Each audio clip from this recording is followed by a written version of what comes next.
Hi guys, so we heard from the clown-in-chief Boris Johnson at the CBI on Monday. Then came the turn of the leader of the opposition, Keir Starmer. Now the Labour leader attacked the fact that the government had no plan when it came to the biggest challenges facing Britain. Starmer mentioned Brexit again, and while I was hoping for a stronger condemnation of convincing people to vote against their own interests and the fact that industry had been thrown under a bus and then left to its own devices, he did provide some ways that he would try to fix the damage done. Before we only heard rhetoric, but this time there was a bit of meat on the bones. Let's hear what he had to say. Challenge, and you can see all around what happens when a government has no plan. It's happening now. Prices going up, energy getting more expensive, taxes rising £3,000 more per household by 2026, £3,000. And with the effects of Brexit and COVID working together, a shortage of labour. And the really irritating thing about this is it was all so predictable. Lord Villamoria himself warned, I think, in June about the perfect storm of economic problems that was brewing. He pointed, I think, to HGV and to the drivers, as well as butchers, brewers and welders. It's the same in professional services and the same in manufacturing. This is, in part, about Brexit. It's not in part about Brexit, it's principally about Brexit. Because I've said on numerous occasions, the pandemic is short-term, Brexit is long-term. Because the government thinks all it has to do is say the words, get Brexit done. It has absolutely no plan to make Brexit work. Brexit will not work. Look, I'm not going over this again, but I understand why he's doing this. I understand his approach is to fight rhetoric with rhetoric. But, and if he stopped there, then I'd be extremely concerned. But he is going to provide some more information. Let me be clear. Labour is not planning a rematch. Brexit has happened, and we're not going to rejoin. But it's obvious that a poorly thought through Brexit is holding Britain back. Now, why is he doing this? Why is he saying we're not going to rejoin, we're not going to undo, we're not going to have a rematch? I think who he's speaking to here, of course, is the CBI. And to the CBI, they want stability. They would prefer negativity than uncertainty. So I think what he's attempting to do is to say to them, look, I'm not going to plunge Britain into uncertainty. Look, we have to admit that if there was a second referendum, you would have the usual suspects out again attempting to convince the public that, yes, Brexit is a good idea, it's all worth it, all of this, and there would be political uncertainty. And I think what Starmer wants to do is to convince the business community, look, things are bad, we're going to work around the edges and try and make it a little bit better. But I'm not going to, at this stage, I'm not going to plunge the country into political uncertainty. And from a political point of view, I understand this. Now, I'm hoping what he's going to do is he's saying this, but this is not his intention. His intention is, let me get into power, and then I'll start the wheels moving towards rejoining the European Union or rejoining the single market and the customs union, something like this. Because the future of Britain is in Europe. It's going to eventually happen, and it will happen under a Labour government. For the foreseeable future, the only one who would be willing to rejoin at the moment would be a Labour-led government. The Conservatives at the moment are not in any, have no interest in rejoining the European Union. There's no one even on the horizon within the Conservative Party who would consider rejoining the European Union. So we have to look towards Labour. But I think at the moment he wants to convince the public and convince business that he's not going to create instability. It's astonishing to see a government that negotiated a treaty now complaining that the deal they signed doesn't work. Wait till the Prime Minister finds out who negotiated the Northern Ireland Protocol. There was no laughter. I laughed a little bit, but obviously the people at the CBI didn't find it funny. I wish he would stop picking fights for the sake of it and just get on with it.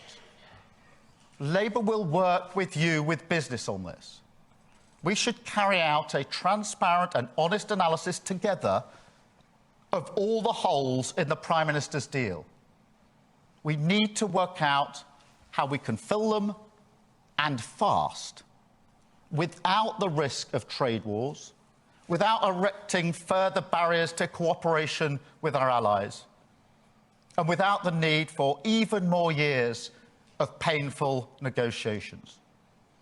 Now, of course, decisions that have been made must be respected, and negotiations will be tough. And this is a message to both sides of the Channel. Now, I'm not sure what he means by this. Something that has been agreed must be maintained. But you plan on doing part of that. So you're talking about reopening negotiations. We all have a duty to make Brexit work. So bear with me as I give you some concrete examples of what we would do. And this is good. This is something important. Boris Johnson does not provide solutions. Boris Johnson creates problems. Boris Johnson does not take responsibility. Boris Johnson deflects and blames everyone else, blames the European Union, blames the public, blames business.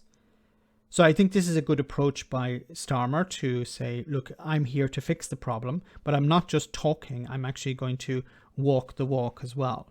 So let's hear what he had to say.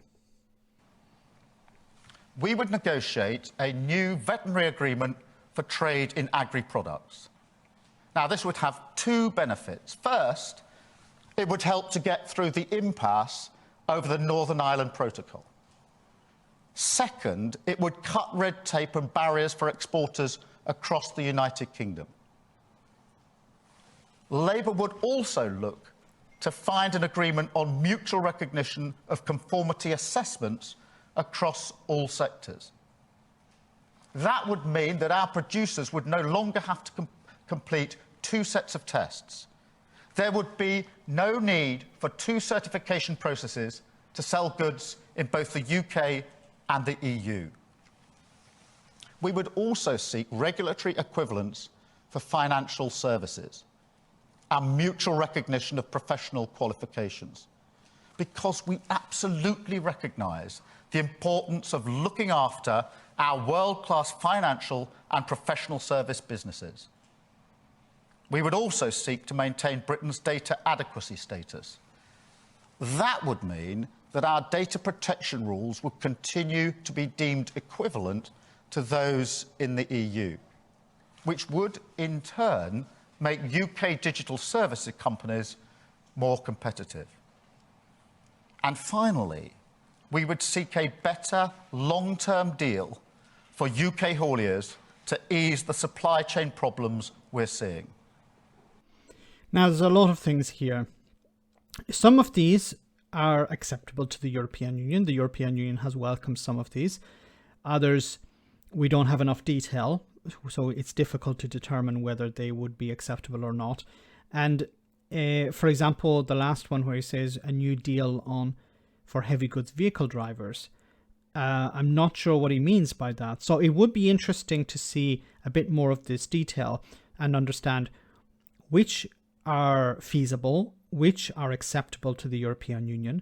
And the European Union have said that they're willing to look at different aspects of the Brexit deal. And if there is an agreement, a mutual benefit when it comes to a lot of these parts, they're willing to discuss it. I've said before, the European Union is not interested in punishing Britain. It's interested in having a relationship with Britain. It knows that Britain is gone from the European Union, and many people don't want it to return, but on both sides of the channel. But I think cooperation with a friendly government in number 10 is to the benefit of the European Union and to the benefit of the British people. The Brexiteers and Boris Johnson want to destroy. Hopefully, Labour and Keir Starmer want to build. Let me know in the comment section, guys, what you thought about this speech. As always, your comments are greatly appreciated. I leave a link to the entire speech. I just took a part of it here. I want to say a big thank you to all of my patrons. You ensure that this channel continues to exist. I'm eternally grateful for all of your support. If you join Patreon, you will receive instant access to our Discord server, where we have both audio and video chats. You can chat with me and other patrons, where we discuss important and non-important issues. Becoming a patron per month costs about the same as a large coffee, so why not check it out?